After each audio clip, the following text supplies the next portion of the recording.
E aí, galera, na aula de hoje a gente vai estar falando sobre introdução aos algoritmos. A gente já pulado alguns passos nessas últimas aulas que a gente falou sobre variáveis, sobre algumas operações que a gente pode fazer na programação. E a gente não tinha passado pelo básico. Isso porque a gente não teve aquelas aulas presenciais, né, que iam ajudar a gente nisso. Mas agora a gente vai dar uns passinhos para trás para entender o que é que a gente está fazendo esse tempo todo com esses exercícios, né? Vou estar ensinando para vocês o que são algoritmos, que é o que a gente vai estar vendo na maioria do tempo aqui na nossa matéria de pensamento computacional. Algoritmo é nada mais do que uma sequência de instruções bem definidas que, executadas passo a passo, permitem a solução de um problema. Funciona, galera, como uma receita, como se fosse um manual para a gente estar fazendo alguma coisa. Se a gente seguir aqueles passos que estão detalhados, se a gente seguir na ordem correta, a gente sempre vai conseguir a solução correta para o problema que a gente está tentando resolver. Passo a passo significa que cada passo é completado antes que o próximo comece. É muito importante nos algoritmos a ordem dos passos que a gente está seguindo, como eu acabei de explicar, né? Uma coisa de cada vez na sua ordem, permitindo que, de maneira ordenada, as coisas aconteçam de modo a resolver o problema. Ele é bem definido porque significa que cada passo é completamente definido a partir da entrada atual e dos passos anteriores.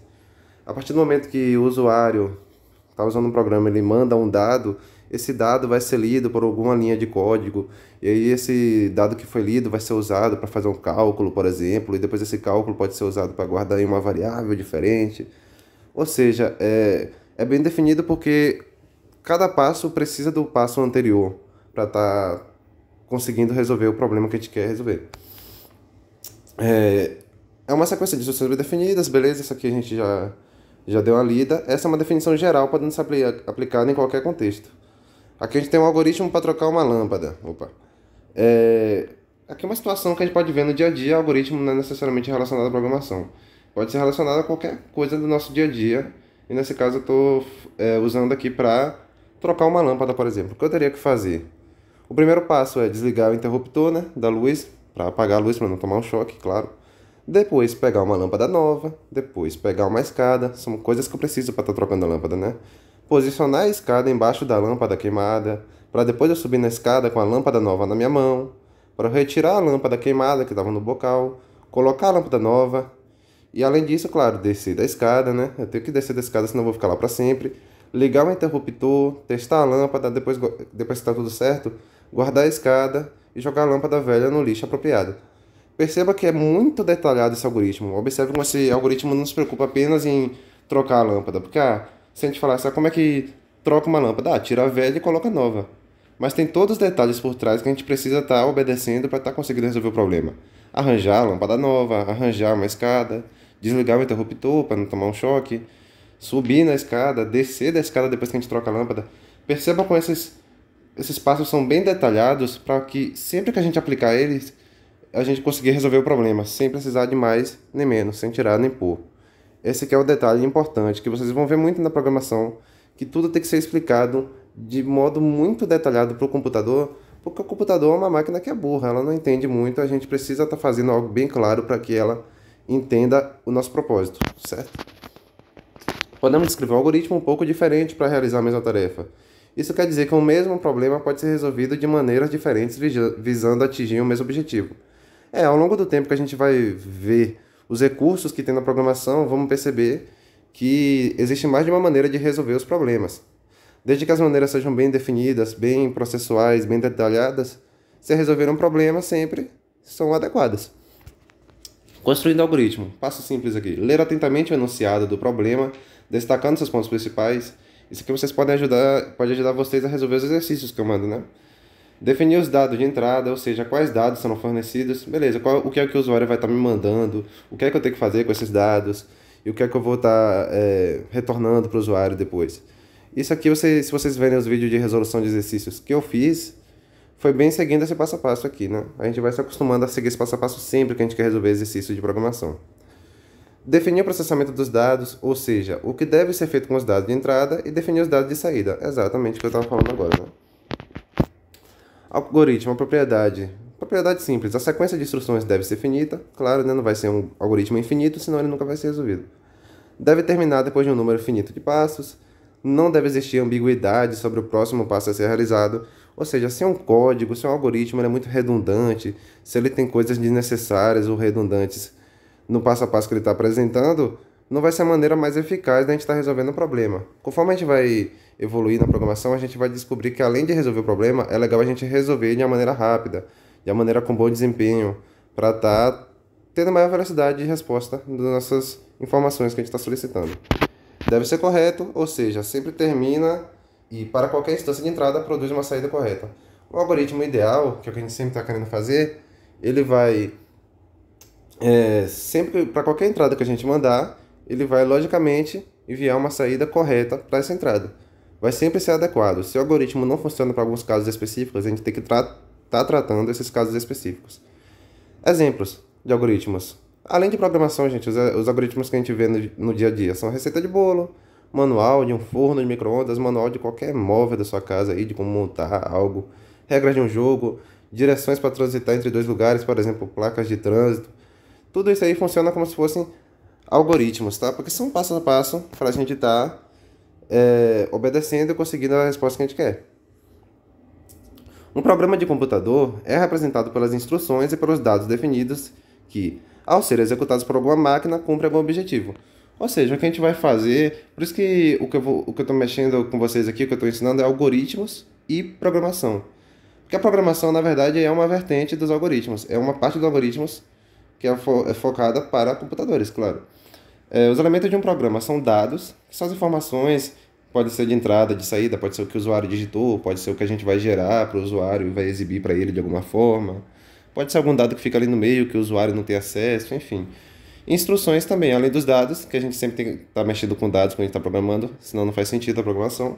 Também tem as instruções, que são nada a ver, são nada mais, nada menos do que passos do algoritmo. São aquelas linhas de código que a gente tinha visto nos exercícios, são as instruções, são os passos que a gente está seguindo nos algoritmos. Formaliza o algoritmo que opera sobre dados. Algoritmos. Forma de apresentação de algoritmos. A primeira é a linguagem natural. Quando a gente tinha lido aquele algoritmo para trocar uma lâmpada, aquilo estava sendo escrito em linguagem natural, que é a especificação verbal dos passos na linguagem dos humanos, na linguagem que eu estou falando aqui agora com vocês, me comunicando, tá? O segundo é fluxogramas, que vocês vão ver aqui o que são. A gente vai trabalhar com eles um pouquinho agora, inicialmente. São diagramas, gráficos, tá? Ilustrações, que representam graficamente o algoritmo, enfatizando os passos individuais e o fluxo da execução. Além desses algoritmos, também tem os pseudocódigos, que a gente não vai estar mexendo muito. Eu não acho que é necessário, a gente está mexendo pelo menos por agora.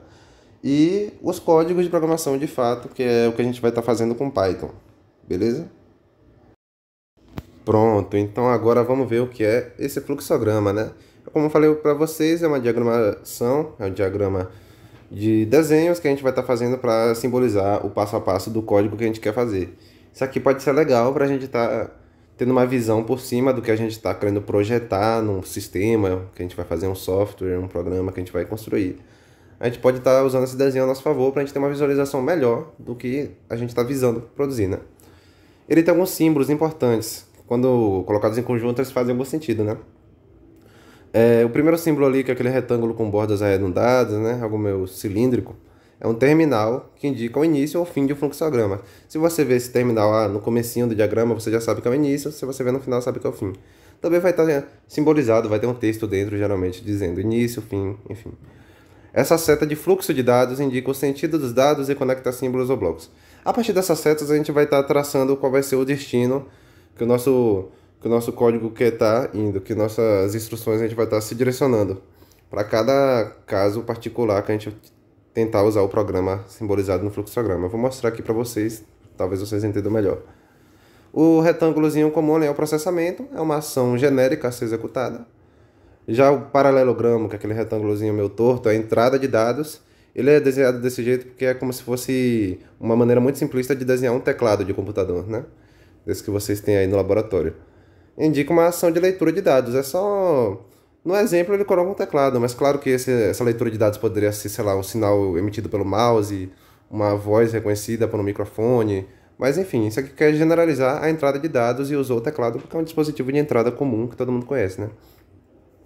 Logo embaixo a saída de dados, esse símbolozinho, para vocês lembrarem, ele que também quer simbolizar de maneira bem simplista um monitor antigo, cara, aqueles monitor de tubão, aqueles com fundo assim enorme. Esse símbolo simboliza a saída de dados, que indica a ação de impressão de dados na tela. Novamente, quer indicar a saída de dados, usou um dispositivo de saída famoso, que é um monitor, porque ele está retornando para a gente em uma imagem, né, um texto, alguma coisa visual, a saída. Mas claro que poderia ser uma caixa de som, a saída poderia ser um áudio que está sendo tocado, poderia ser várias coisas, né? Esse losango embaixo ele é bem importante quando a gente vai aprender estruturas condicionais. E ele é uma decisão, indica a decisão a ser tomada.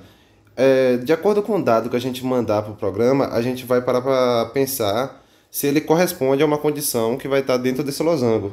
Se sim, o fluxo de dados vai ir para um lado, se não, vai ir para o outro, e aí vai mudar a direção do nosso programa. Vocês vão ver isso. O conector indica a conexão de fluxos, ele só tem um símbolo assim, mais para organizar o algoritmo, não tem uma questão lógica associada, não. Para esse exemplo aqui, ó, isso aqui é um exemplo de um fluxograma montado. Tá meio bugado ali, aquele menor ou igual a 5 embaixo, mas acho que dá para ler. Perceba, tem ali um início, que é o símbolozinho do terminal, início, fim de fluxograma, né? Temos ali o retângulozinho, o paralelogramo, né? O retângulozinho meio torto, que indica o quê? A entrada de dados. Ali está dizendo A e B. O que isso aqui quer dizer? A gente vai estar fazendo uma leitura de dados que vão ser guardados na variáveis A e B. Ou seja, a gente vai ler os dados para A e para B. Em seguida, tem um retângulo que indica o quê? Ó, processamento, né? Como a gente tinha visto. Indicação a ser executada. E aí, a gente criou uma variável chamada soma, que vai receber o valor de A mais B. Perceba como a ordem dos passos é importante. Eu preciso primeiro estar lendo os valores de A e B, claro, para saber qual é o valor deles, para depois eu estar podendo somar e guardar na variável de soma. Aquela setinha ali é a mesma coisa do igual do Python que a gente usa para atribuir um valor para uma variável. Em seguida, a gente desce o fluxo de dados ali com essa setinha de baixo e a gente pergunta na condição, essa soma é maior que 5? A depender dessa condição, se ela é uma verdade ou se não é. Se ela for uma verdade, ela vem aqui para a esquerda, para o S, né? Para esse sim. Se não for verdade, ela vem aqui para o não. Por exemplo, se eu mando para os valores aqui A e B, eu coloco, sei lá, 2 e 4. A valendo 2, B valendo 4. Eu coloco na soma aqui, A mais B vai ser 2 mais 4, que é 6. Aí eu venho aqui para a pergunta, soma é maior que 5? Qual é o valor de soma? 6, né? Como eu tinha visto, 6 é maior que 5. Então a gente vai vir aqui para o lado esquerdo, que tem esse S indicando o sim. Como isso aqui é verdade, 6 é maior que 5, ele vem aqui embaixo, no fluxo de dados, vai direcionando para esse símbolozinho do monitor, que indica uma saída, ou seja, vai ser impresso na tela essa frase, maior que 5. O que é uma verdade, né? Porque 6 é maior que 5. No final, vem aqui para o conector, para esse círculozinho, e aí vem para o fim do programa, que é novamente o mesmo símbolo do início lá, né? Que é um terminal. Se eu mandasse aqui, nos valores A e B, eu mandasse 1 e 3, por exemplo, e fizesse a soma aqui, 1 mais 3, A mais B, 1 mais 3, vai ser igual a 4. A gente vai atribuir o valor de 4 à variável soma, e vai perguntar, 4 é maior que 5? Não é. Nesse caso, não vai vir aqui para o lado esquerdo, ele vai vir para o lado direito, ó, não. Como 4 não é maior que 5, ele vai ser impresso na tela menor ou igual a 5. E depois vai vir aqui para o fim do programa. Beleza?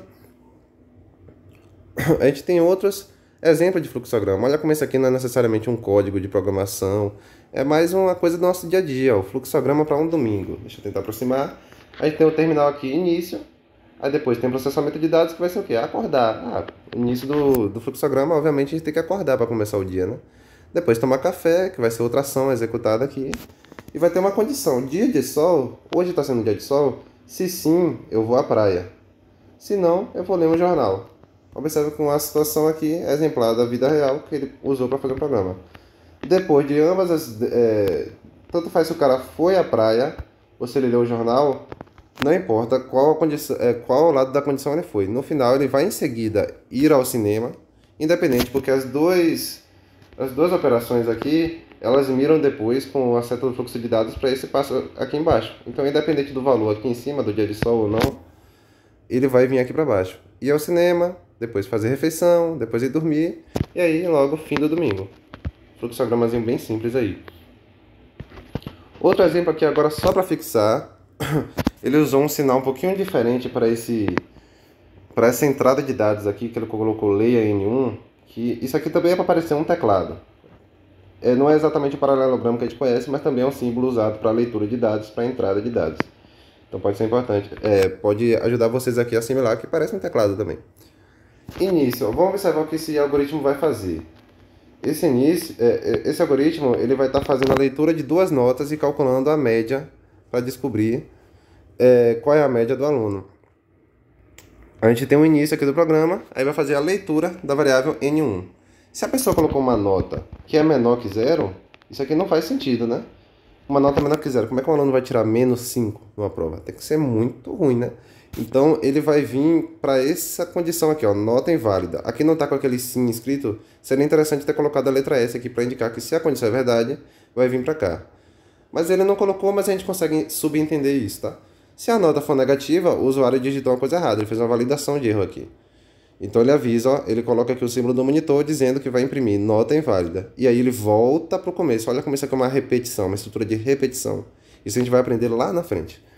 Nota inválida. Aí volta para o começo e vê lendo N1. Se o cara digitou novamente algo negativo, ele nota inválida e volta para o começo até o usuário escrever uma nota que faça sentido, uma nota maior que zero, né? Ou igual a zero. Em seguida, vai fazer a leitura de N2 e vai fazer a mesma validação de erro.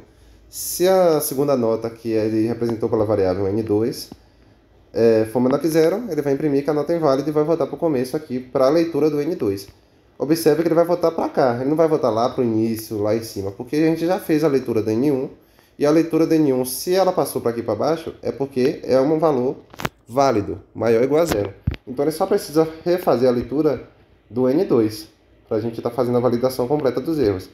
Aí vai ficar nessa repetição até que o usuário digite um valor que faça sentido. Se ele digitou 7,5, pronto, aqui já foi uma nota maior ou igual a zero.